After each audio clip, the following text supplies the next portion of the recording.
Hey les bambins, j'espère que vous allez bien, en tout cas moi ça va nickel. On se retrouve aujourd'hui pour une nouvelle vidéo sur le 19 juin. J'ai voulu faire une vidéo vraiment pour la journée du 19 juin car franchement il y a des matchs quand même très intéressants. Bien entendu il y a la France qui se déplacera en Hongrie, il y a le choc Portugal-Allemagne, donc vraiment avec deux équipes qui veulent prouver beaucoup de choses et qui veulent surtout se rattraper pour les Allemands et pour les Portugais confirmer leur victoire contre la Hongrie. Et enfin l'Espagne qui jouera contre la Pologne. Donc vraiment trois matchs super intéressants et avec beaucoup d'enjeux car les Espagnols avec leur 0-0 contre les Suédois donc vraiment doivent se rattraper. On va analyser tout ça tranquillement, surtout avant de commencer, n'hésitez pas à mettre votre petit pronostic, à également mettre vos commentaires et vos critiques positives et négatives, et également mettez-moi un petit pouce pour valider mon travail et surtout pour référencer la vidéo pour qu'on soit de plus en plus nombreux à tous les regarder, et également abonnez-vous, on est de plus en plus nombreux, même si bon là j'aimerais bien quand même on arrive à 4000 abonnés avant la fin de l'Euro, ça serait vraiment magnifique et ça serait extraordinaire. Voilà, on commence donc par le premier match, la Hongrie qui reçoit la France. Les Hongrois vont jouer à domicile avec un très très gros public. Je pense que tout le monde a remarqué contre le Portugal l'énorme ambiance. Ça faisait très très très très longtemps qu'on n'avait pas vu ce type de stade en fusion totale. Malheureusement pour eux, ça s'est mal passé car à partir de la 84e, ils ont pris malheureusement 3 buts contre les Portugais avec un Ronaldo qui a continué à améliorer les records. Il en est à 107 buts en sélection. Il est pas loin de Ali Daei, l'Iranien. Donc vraiment, je pense qu'il est super chaud pour continuer à améliorer son record et passer comme étant le meilleur buteur en sélection, au moins au niveau mondial. C'est vrai que franchement, c'est extraordinaire concernant donc Ronaldo. Les Portugais donc avaient eu du mal contre ces Hongrois, donc c'est pour ça que les Français ne vont sans doute pas se balader contre cette équipe. Ils sont, avant cette défaite 3-0 contre les Portugais, ils étaient sur 11 matchs sans défaite quand même. Hein. C'était vraiment à remarquer. Ils avaient perdu, je crois, leur dernier match contre la Russie. De souvenir, c'était à domicile en plus, 3-2. Depuis, certes, ils n'avaient pas rencontré non plus des équipes énormissimes, mais ils avaient quand même réussi à tenir ces 11 matchs sans défaite. Là, ils jouent contre la France qui s'est imposée contre l'Allemagne.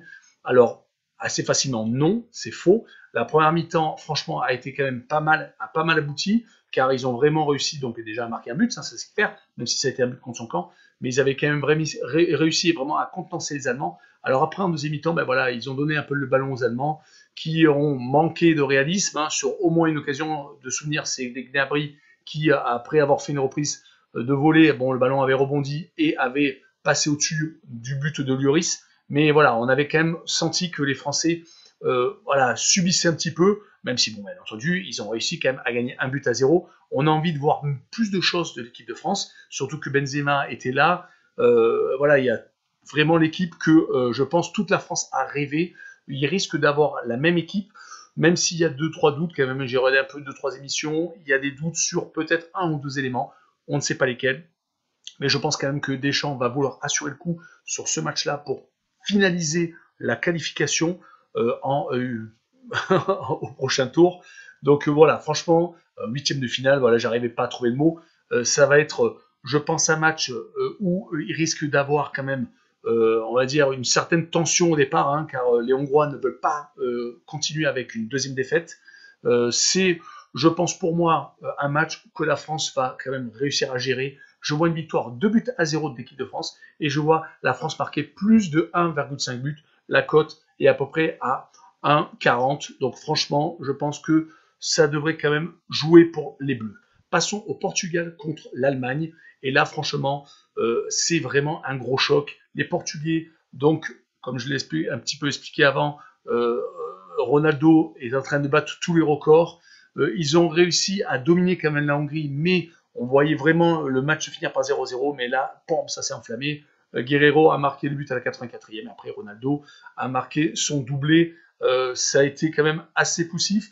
Même si voilà, ils ont quand même fait une bonne préparation, les Portugais, avec leur petit match nul 0-0 en Espagne, qui avait montré leur solidité. Sur les 3 derniers matchs, ils ont encaissé 0 but.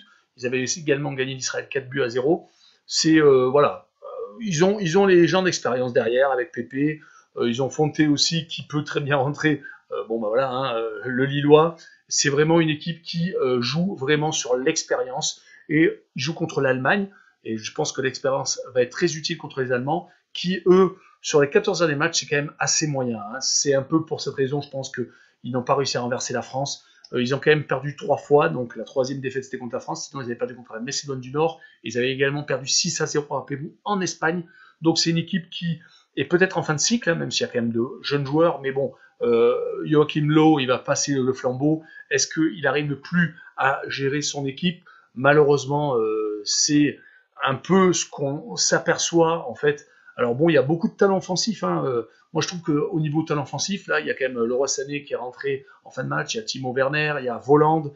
Mais bon, ben voilà, c'était peut-être un peu désordonné pour jouer contre une équipe comme du calibre de la France. Est-ce que ça sera peut-être un peu compliqué contre le Portugal? Moi, sur ce match, je vois un match nul, un but partout. Et je vois les deux équipes marquées. Ça va être, je pense, un match très très serré. Pour moi, la cote est un peu au-delà de 1,60 sur, bon, ça dépend bien entendu, le bookmaker que vous utilisez. Finissons avec l'Espagne contre la Pologne. Les Espagnols, voilà, on fait 0-0 contre l'Espagne. En plus, ils jouent à domicile. On s'attendait vraiment à autre chose. Depuis leur 6-0 contre l'Allemagne, franchement, je trouve que c'est ultra poussif. Ils ont fait des matchs contre la Grèce, par exemple, un but partout. Le 0-0 contre le Portugal. Certes, ils ont gagné contre la Géorgie, où ils perdent 1-0, où ils ont réussi à renverser le match sur la fin. Même, je crois, ils ont marqué dans les arrêts de jeu. C'est vraiment moyen côté espagnol, je trouve. Là, ils jouent contre la Pologne. Heureusement, d'ailleurs, qu'ils jouent contre la Pologne, parce que la Pologne, ben, ils viennent de perdre 2-1 contre la Slovaquie. Ils avaient fait en préparation un 2-2 contre l'Islande et un 1 partout contre la Russie, en plus à domicile. Donc bon, c'était quand même moyen, on va dire. Ils sont sur une victoire sur les 8 derniers matchs et leur seule victoire c'était contre Andorre. Donc franchement, ils ont fait quand même pas mal de matchs nuls. Ça, il faut peut-être le dire aussi. Mais bon, c'est une équipe qui, je pense, va avoir du mal. Et je vois les Espagnols s'imposer 1-0 par la plus petite démarche, certes. Mais bon, voilà, c'est vraiment l'état d'esprit actuellement qui dégage de l'équipe espagnole. C'est vraiment poussif. Et bon, les Polonais, c'est pas extraordinaire. Donc j'espère que je me trompe parce que le match risque peut-être d'être un peu ennuyeux, malheureusement. Mais voilà, moi, pour la cote sécurisée, ce serait une cote qui sera entre 1,35 et 1,40. Voilà, c'est une victoire de l'Espagne pour moi, sèche. Donc voilà, je pense que ça ira malheureusement pas plus loin.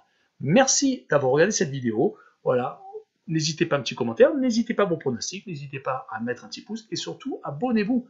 Ciao les bambins!